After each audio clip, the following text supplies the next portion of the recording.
So this last weekend, Kevin and I went to the Gathering at 5 Metals in Goshen, Indiana, which is a great little event. It's a little bit smaller with a little bit fewer people, but it's much more intimate. It's a great little event right there by the river.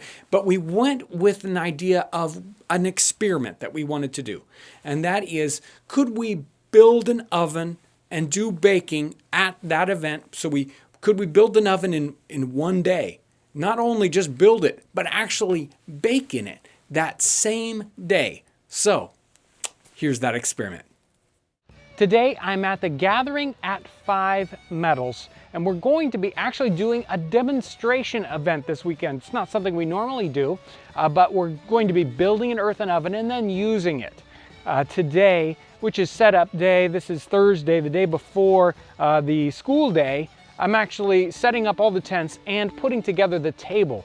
And I thought you might want to see how the table part is put together. Many people ask about the construction of the table for your earthen oven, and there's no one way to do it, but this is the table that we're using today at this event. I'll go through the steps so you can see exactly what's going on with the table. I've got some big 6x6s that I cut for the corners. We've got 2x10s that I just made a frame to go around the outside edge, and then internally these are 2x4s that will actually hold the weight of the oven, and it's secured at all the ends. And I've got some center reinforcements to make sure that we've got enough weight bearing in the center, because that's where all the weight is going to be. Once your table's constructed, now we're going to start putting together the layers before we put our oven on. The first layer on top of these 2x4s is a sheet of OSB or 1/2-inch plywood. Next, I've got a sheet of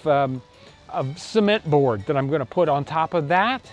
Now that our cement board is on, we can put on a layer of sand, and we want about 1.5 inches or 2 inches of sand, and then we can set our bricks. You're probably going to have cracks at the edges of your boards. You don't want the sand to pour out, so you'll just want to fill up the crack with a little bit of mud. I've got about 150 pounds of sand up on top of this table, and now I'm going to just level it out to make sure it's nice and flat before I put the bricks on. Lay the bricks out on their faces, not the thick way, but actually the thin way. And I laid this table out specifically so that the bricks should completely fill the area. Basically, I'm done with the table. The bricks are all laid out nice and flat. This oven's not made with a sand form, but with an actual wood form. This is just a little strips of green ash, very bendy material, and we just turned this into a frame. I did do a bottom frame here of wood so that the circumference was nice and round. We put one round strip all the way around the outside, and then built the basket. And we've got the door here that will build actually right into the oven so that the door fits exactly into the openings.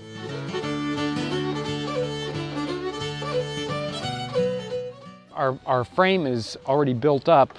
There's lots of gaps, so I'm going to put the cloth strip over the top of it so that the clay doesn't go through it.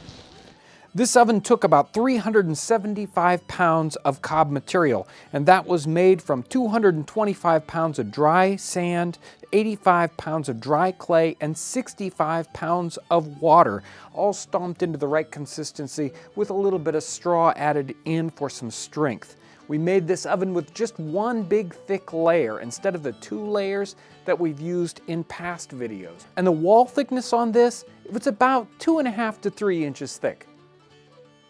Okay, it took a couple of hours, but I've got this thing all put together, and now we're going to speed dry this oven. I'm going to start a little fire on the inside, and we'll see if we can get this dry enough to bake in by tomorrow morning. Still had spare time and some cob left over, so I went ahead and put together a small oven right there on the ground, a lot like the 24-hour oven. I had some willow branches, and it was a perfect little spot, so there's a second oven there.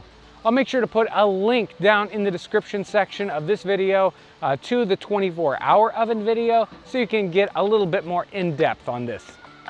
So this oven, I finished this one at about 11 o'clock. It's probably about 3 or 4 o'clock now, And I've had a very small fire going in it, and it's really toughened up. So I can start putting a bigger fire in it. I was a little concerned about the bottom edge being soft, so I actually put a little bit of coals right around the outside edge, so it's hardened up right here at the bottom so that it doesn't kind of slump down as I heat this up a little bit more. But really, it is drying out in a hurry, so we should easily be able to bake in this tomorrow. So it's looking good. And the fire, I'm gonna start building it up a little bit more and a little bit more, and probably burn this out, the inner woodwork, by say 6 or 7 o'clock tonight. So the little oven here, I want to heat this up even faster. So I'm putting a little bit of straw around the outside edge and lighting it on fire to dry out this outer shell so I can cook in this in a hurry. We're gonna let these ovens dry out overnight, but you could cook in them even now. So yesterday we built this, and I kept a warming fire in it right until the evening, and just left coals in it overnight. It cooled down to about 80 degrees or 100 degrees by the time I got up this morning, and I started firing it back up right away. And we've actually been, this has got something baking in it right now, so it only took a couple hours really to get going. And this oven, I was real careful about how I heated it up, so even we're at less than 24 hours right now, the oven's got very few cracks and it's really holding together really well. So here's the second oven I built. Same thing. It was still nice and warm. I left it kind of with coals in it overnight. And this one, because of the way it's made, because the willow branches go into the ground, and the dome will expand, but the ground can't expand underneath it, and it's anchored by those willows, they just naturally are gonna crack right over the top, because it's just like a loaf of bread that expands over the top, but the bottom isn't expanding. So you just have to live with these cracks. They're a temporary oven, so the crack really isn't gonna change how it's gonna work that much. It's still gonna work just fine. This is just a temporary weekend oven. Well, today we're going to make a very simple wheaten bread. It's whole wheat bread. We've got some barm or yeast, warm water, a little bit of salt. We'll work that together into a sponge, let that rise for a little while, and then I'll come back and add additional flour to it and work it into a nice soft dough for our bread ovens over here.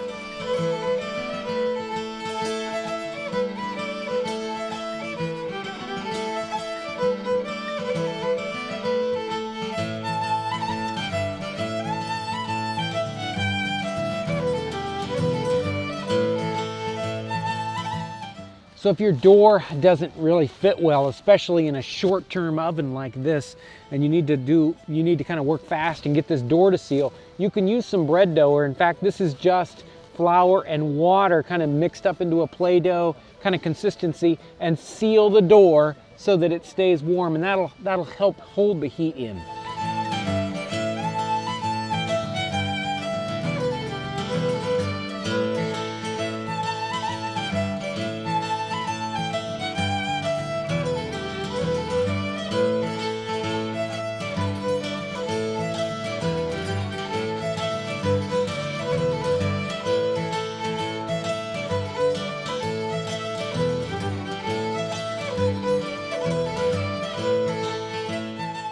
We thought we'd take a quick look to see just how the bread turned out. Let's crack it open and see if it is finished on the inside. Looks like it was perfect.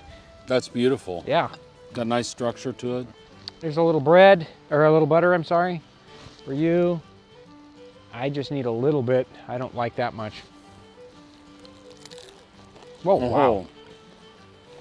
That crust is gorgeous. Crackly, crispy.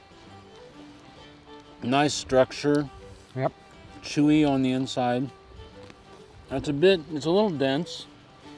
I wouldn't complain about that. Not bad at all. It was very cold this weekend. Very hard to get the proof on these. To get them to build up, but turned out gorgeous.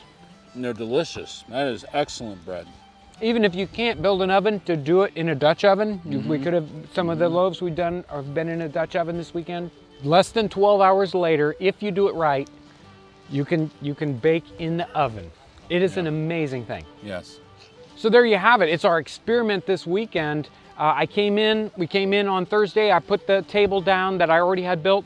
On Friday morning, I started at 9 o'clock. We built the oven. We were ready, we dried it out and ready to bake in it less than 12 hours later. And the next day, we baked bread all Saturday. We can bake bread all Sunday again, and then take the oven apart, leave it there at the event someplace. And make sure to get permission first about discarding your soil. But really, it's just soil. It's going to break down with rain, and nobody will know it's there in a year or so. It's a great thing, fun. Everybody's interested in food. Everybody loves bread. So it's such a great project. I hope you get a chance, and I really want to thank you for watching. If you're new to our channel, I want to welcome you. You can subscribe by clicking the button right up here. Also check out our related videos. Thanks so much for watching.